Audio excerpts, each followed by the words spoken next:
Hey everyone, it's Will, Gamer Dad, with another video for you.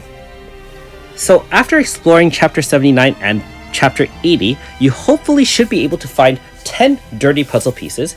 They're kind of spread all over the areas, and once you get to a certain point in Chapter 80, you'll get a yellow time distortion drop that can unlock certain areas in the city of Nezric.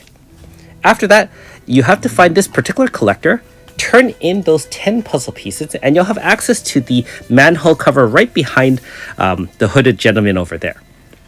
And by doing so, you'll not only unlock some additional hidden features, but you'll have access to challenge some of the toughest super bosses currently available both in Japan as well as in global. And these will be called the dual Hachiyo, or I guess the dual Eastern Horror fights. So if you guys remember the first round of Eastern Horrors, there was one in present and one in antiquity. And guess what? We get to combine them both together and challenge them both at once. So we got the Genkame as well as One Wheel. I would recommend a wind team because the enemies are weak to wind. And so we're going to start off with Iyasukiya Vasing in. And I know that we're establishing Pierce Zone. However, we're going to replace that with Wind Zone from AS Claude right after that.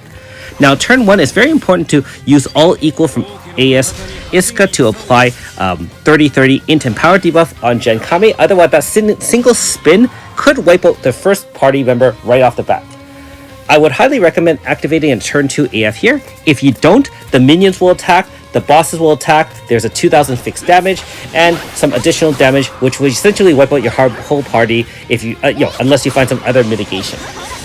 Now we're really using the power of Nakoko, applying wind damage up, wind resistance down, guaranteed crit, as well as crit damage up 50. We also have speed up from acute inciting. We have power and speed up from hastening melody, and we're also activating adversity mode by using enough, collecting enough demon hearts to activate Iyasukiya. And yes, I will have a 5-star review of her to try to kind of discuss that a little bit more. Note that her HP bar has reduced in amount, but it is red. Okay, so we are hoping that we can kill the bosses right there, outside AF.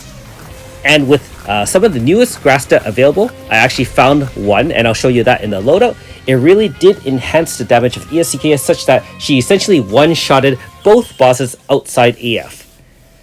This boss was pretty tough. However, I think some of the other horrors might be even tougher, being that some of them will have opposite elements, in which case you will have to bring a mixed team.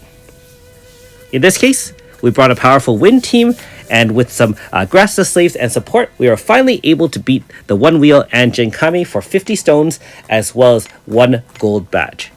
So the Almighty Power Mask shareth with Iyasukiya. Nakoko, of course, has her standard. She also carries the Eastern one, which also shares with Iyasukiya.